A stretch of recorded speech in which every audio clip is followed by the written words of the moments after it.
उसकी यात्रा चलती रही। कर्मों के विधान में तुमने जैसा किया परमात्मा ने उसी हिसाब से अगले जीवन का निरूपण कर दिया। गुरु महाराज कहते थे, बच्चों मनुष्य बन के आपने भजन नहीं किया, आपने साधना नहीं की, गुरु भक्ति नहीं की, सत्कर्म नहीं किया,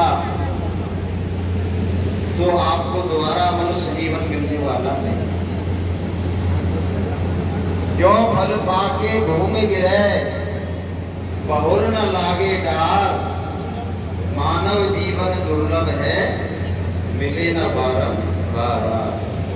बार बार नहीं मिलता है। और देखिए पशु जो भी करेगा, जैसे हम कहते हैं कि शेर बड़ा हिंसक है भैया, रोज जीवों की हत्या करता है, लेकिन उसको पाप नहीं लगता है।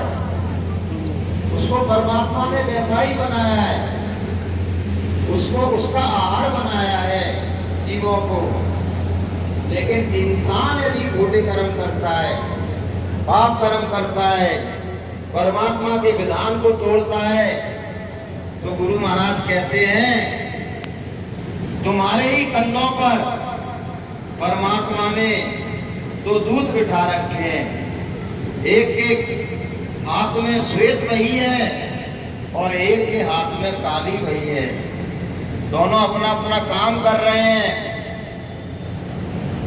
कि कर्म प्रदान विश्व रच राखा, और जो जस करई जो तस फल चाखा। जिसने जो किया उसको वही फल मिला। जो करना था, जिस काम को करने के लिए तुमको दुनिया में मानव तन परमात्मा ने दिया, अपनी करुणा कृपा से दिया, ऐसे ही नहीं मिल गया है। हम करोड़ों युगों से, वर्षों से नहीं, करोड़ों युगों से इस मानव तन के लिए लालायित थे, प्रलोभित थे, और परमात्मा से लगातार विनती और याचना कर रहे थे कि हमको भी मानव तन मिल जाए। तुम्हारे सामने तुम रोटी खा रहे हो, कुत्ता बैठा हुआ है, उसके लिए वो सुलभ नहीं है जो तुम्हारे लिए है। वो देखता है ये खा रहा है, मेरे लिए उपलब्ध नहीं है, तब वो परमात्मा से विनती करता है, हे परमात्मा ऐसा मुझको भी बना देना तो मैं पेट भर के रोटी खा सकूंगा। तो परमात्मा से लगातार विनती करते करते युग बीत गए, तब परमात्मा ने तुम्हारी विनती को स्वीकार किया कि कबहू तो कर करुणा नर देहि, और देत ईश बिन हेत स्नेही। परमात्मा ने करुणा करके मानव जन्म दिया, लेकिन हमने क्या किया? हमने उसका दुरुपयोग किया। करना क्या था? अरे मानव बन गए थे तो सतगुरु के पास जाते, उनसे ज्ञान लेते मुक्ति का, उनसे ज्ञान लेते आत्मा की जागृति का, उनसे ज्ञान लेते परमात्मा से मिलने का, और उस रास्ते पर चल पड़ते तो एक जन्म में नहीं तो दो जन्म में, दो जन्म में नहीं तो तीन जन्म में तुमको निवृत्ति मिल जाती, सर्वदा के लिए काल के जाल से मुक्ति मिल जाती, दुखों से छुटकारा मिल जाता। लेकिन हमने ऐसा किया कि करणधार सतगुरु दृढ़ नावा, दुर्लभ साज सुलभ कर पावा, दुर्लभ साज सुलभ कर पावा। तो सदगुरु ने हमको भेद बता दिया, नहीं तो हाँ करना। छोटे मुंह बड़ी बात कह रहा हूं, हम पूजा भी करते, भजन भी करते, पुण्य भी करते, दान भी करते, यज्ञ भी करते, हवन भी करते, व्रत भी करते, लेकिन परिणाम वो नहीं मिलता जो मिलना चाहिए था। क्योंकि हमारे गुरु महाराज बताते हैं कि हमारा देश ना स्वर्ग में है, ना वैकुंठ में है, ना हमारा पिता शक्ति लोक में बैठा है, ना साकेत लोक में बैठा है, ना ईश्वर के धाम में है, ना ब्रह्म के धाम में है, ना पार ब्रह्म के धाम में है। तो कहाँ है भैया? मुकामे हक, सचखंड, सतलोक, वो मेरा देश है। सतपुरुष मेरा पिता है। और हम भक्ति कौन की कर रहे हैं? देवियों की, देवताओं की, उनकी भक्ति कर रहे हैं जो बेचारे खुद ही अधर में लटके हुए हैं, जो मुक्ति से बहुत दूर हैं। क्योंकि अगर स्वर्ग में चले गए तो उसके लिए लिखा है कि पुण्य छीड़े पुण्य मृत्यु लोग, तुमको यही दुनिया में आना पड़ेगा। तो देवताओं को भी स्वर्ग से नीचे आना पड़ेगा। मुक्ति नहीं है। जब उनकी मुक्ति नहीं है तो वो तुमको कहां से दे देंगे? इसलिए प्रथम हम सदगुरु के ज्ञान को जाने।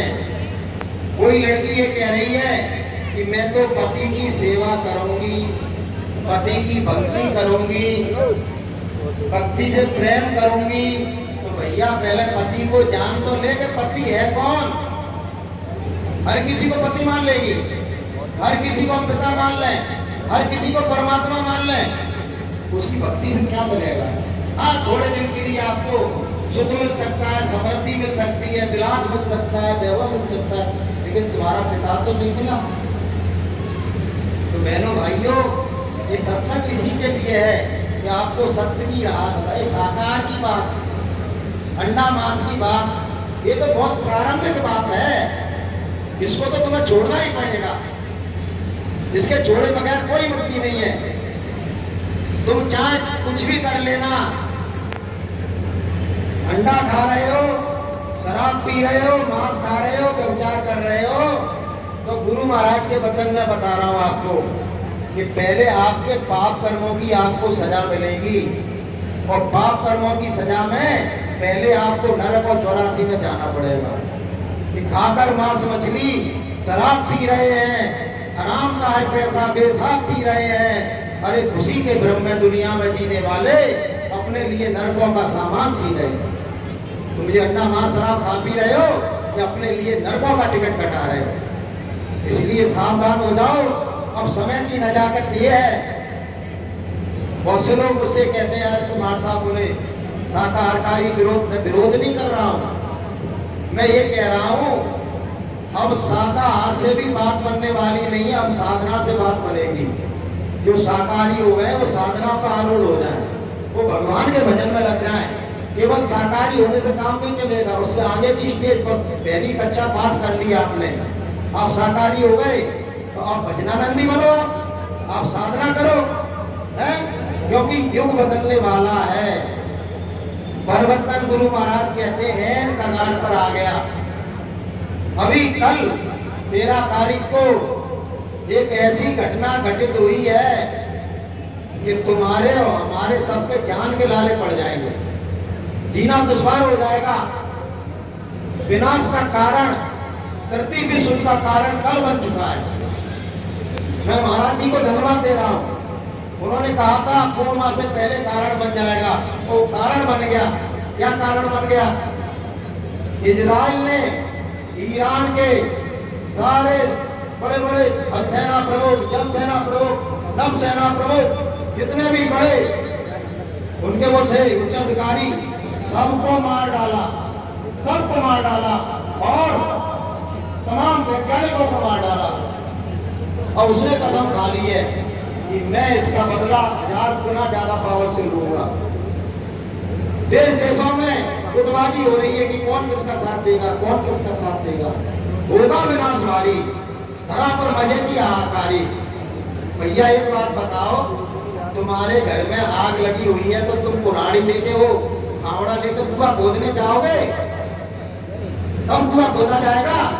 कुआं पहले से खोदा होगा तो पानी निकाल सकते हो, वो अपने घर की आग को बुझा सकते हो। हम पहले से शाकाहारी होंगे, पहले से हम साधना कर रहे होंगे, पहले से भजनानंदी होंगे और गुरु महाराज की और परमात्मा की दया हम पर हो रही होगी, तो उस समय एन कैन पकड़े हमारी रक्षा हो जाएगी। जय। कल का उदाहरण देखिए ना, कल परसों का 268 यात्री मर गए जहाज में, गिर के जल जल के राख हो गए। गुजरात का भूतपूर्व मुख्यमंत्री भी जल के राख हो गया। अपनी बेटी से मिलने वहां पर ट्रेन में जा रहा था, जल के राख हो गया। देखिए परमात्मा की दया, देखिए कितने टोटल आदमियों में एक आदमी कैसे बच गया, कैसे बच गया भैया। इसी तरह से आप ध्यान रखना, आप भजन करोगे, आपके घर पर जय गुरुदेव का झंडा लगा होगा, आपके दरवाजे पर जय गुरुदेव नाम प्रभु का लिखा होगा, उसमें ये लिखा होगा हम शाकाहारी हैं, हम किसी पशु का मांस नहीं खाते हैं। तो गुरु महाराज की दया से तुम्हारा पूरा कुल खानदान सुरक्षित हो जाएगा। बोलिए प्रेम से जय के साथ आपको भगवान के भजन में लगना है। जय बहनों भाइयों, मैं अपनी वाणी को विराम दे रहा हूँ। मैं तो आप सबको